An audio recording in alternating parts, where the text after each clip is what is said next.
Hello বন্ধুরা, তো আজকে আবার বেরিয়ে গেছি নতুন একটা ব্লগ নিয়ে। তো আজকে আমি চলে যাব হাসনাবাদ।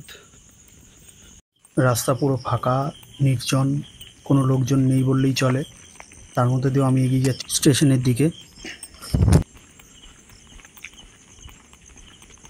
তো বারুইপুরের পরে আজকে আমি চলে যাব হাসনাবাদ লাইনে বসিরহাট স্টেশনে। বসিরহাট স্টেশন থেকে মিনিট 15 আমাকে টোটো করে বা অটো করে যেতে হবে আমাদের ডেস্টিনেশনে।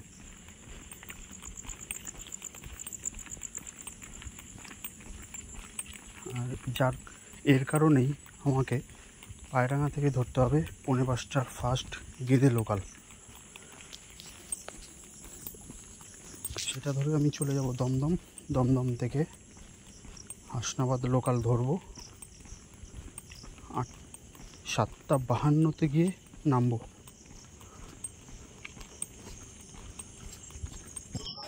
ট্রেনটা কিন্তু ট্রেনের ঠিক টাইম মতোই পৌঁছে গেছে, 4:45 পায়রাঙ্গা স্টেশনে। এবার আমি উঠে পড়বো। উঠে পারলে জানালার সাইডে একটু জায়গা দেখে বসে পড়বো।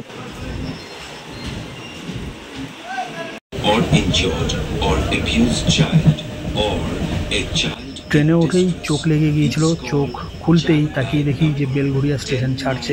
তো আমাকে দমদম নামতে হবে। আর দমদম থেকে 6:26 হাসনাবাদ লোকাল ছিল, সেটার অ্যানাউন্স হচ্ছে।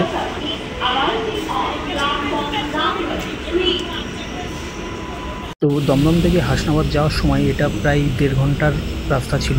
তো এখানেও উঠেই জানলার সাইডে জায়গা নিয়ে বসে পড়েছি।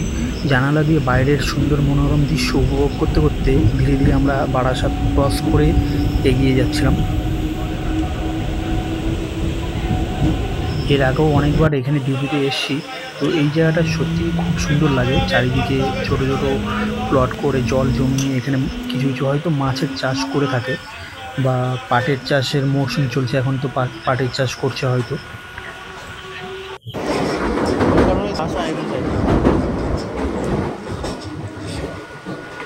চারিদিকে যা দেখছো সব মাছ চাষের জায়গা, এর মধ্যে মাছ চাষ করে।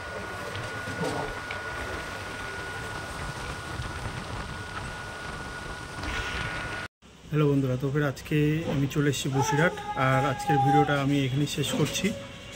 এখন ডিউটি শুরু হবে। তো আবার দেখা হচ্ছে অন্য দিন অন্য কোনো ভিডিওতে।